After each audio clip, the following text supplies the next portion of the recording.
Let me tell you a little bit about diabetes as well. Diabetes, again, incredibly prevalent in our society, and the incidence is increasing.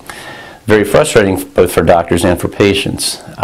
One of the toughest aspects is, and very, very intimately related, is the epidemic of obesity in our country.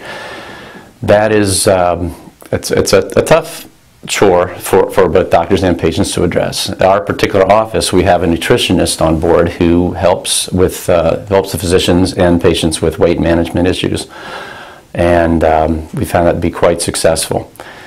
Our model practice gives us, again, a lot of time to go over, to review with patients healthy lifestyle behaviors, medications, side effects, and up-to-date information about how to combat this awful illness.